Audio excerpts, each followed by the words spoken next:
आरो नांगोलनि बाथ्रायाबो गाहायाव थागोन। खुनु दला जोंनि खाथियाव रावबो थांनो हानाय नङा।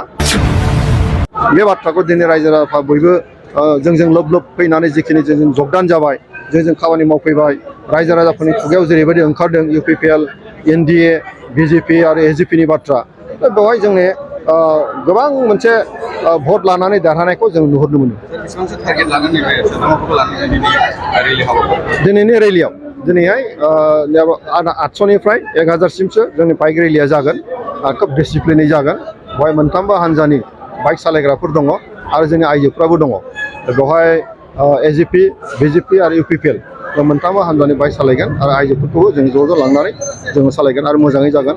बयखौबो दिनैनि बे हाबाफारियाव बाहागो लानायनि थाखाय आङो बाइक सालायनो थाखाय फैनायनि थाखाय आं बयखौबो साबायखर बावदों आरो रायजो राजाफोरखौबो जोंनि हाबाफारियाव मदद होनायनि थाखाय आङो साबायखर बावो। दिनै सिडली चिरां जे MLA समष्टि बेनि सिङाव थानाय रायजो राजाफोरनि गेजेराव फैगौ लकसभा बिसायख'थिनि बागै मिथिसार होनो थाखाय आरो जोंनि NDAनि बिजाथि जयन्त बसुमतारीनि मदद होनानै जे बेवहाय मेगा मोनसे बाइक रेलि हाबाफारि लानाय जादों। नैबे काजलगाव हाथाइनिफ्राय जागायनानै जोङो खैला मैला जानानै, साथिपुर जानानै, रुनिकाटा जानानै आरो बासुगाव जानानै जोङो बांगालदबायाव फोजोबनाय जादों। बिराद मोजां मोनसे थासारिजों बाइक रेलि जादों आरो बेजों जों रायजो राजाफोरखौ जोङो खावलायगोन जे फैगौ बिसायख'थियाव जोंनि जे बिजाथि जयन्त बसुमतारी बेखौ देरहानांगौ ट्रेक्टर छबियाव भट होनानै। आरो जोंनि बिजाथिखौ BJP, SGP मोननैबो हान्जाया मदद होदों आरो जों देरहागोना खाथां जागोन। आरो थांखिया जोंना एखे जे BTCआव प्रमद बर' बिथांनि दैदेननायाव जेरै मोनसे सान्थि जौगानायनि जे मोनसे थासारि जोङो मोन्दों, रायजोफ्रा बे बाथ्राखौ बुजिनानै दङ आरो जोंखौ मदद होगोन। भारत सरकारनि जे नरेन्द्र मदि बिथांखौ थामथि खेबनि थाखाय प्राइम मिनिस्टार बानायनांगौ आरो आसामनि गिबि मन्त्रि डक्टर हिमन्त बिश्व शर्मा बिथांनि आखाइखौ गोख्रों खालामनांगौ। BTCआव जौगानाय आरो सान्थिखौ जों गोजोर खालामनांगौनि सायाव एबार BTC ओनसोलनि रायजो राजाफ्रा NDAनि बिजाथि स्पेसियेलि जोंनि नैबे एखुथायै जोंनि लकसभा क'क्राझार लकसभानि जि बियाब बेवहाय जोंनि जयन्त बसुमतारीखौ देरहाहोगोन बेखौ जोंहा मोनसे फोथायनाय दं आरो बे थासारिया क्लियार जाबाय। थांनाय समफोराव हिरा सर'निया बिथाङा गोबां उनाव बर'फोरनि भट लानानै MP जाबोबाय।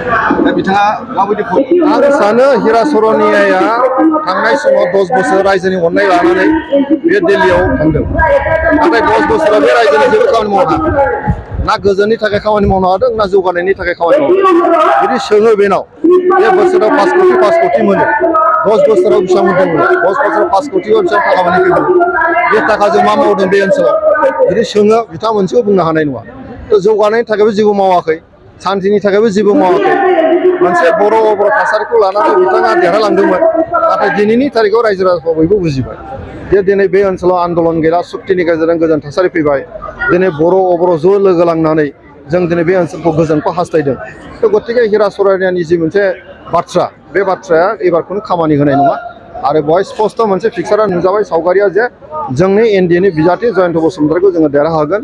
आरो उदालगुरियाव जोंहा दरं उदालगुरियाव जोंनि UPPLआ BJPनि बिजाथि दिलीप सखिया बिथांखौ जों देरहाहोगोन।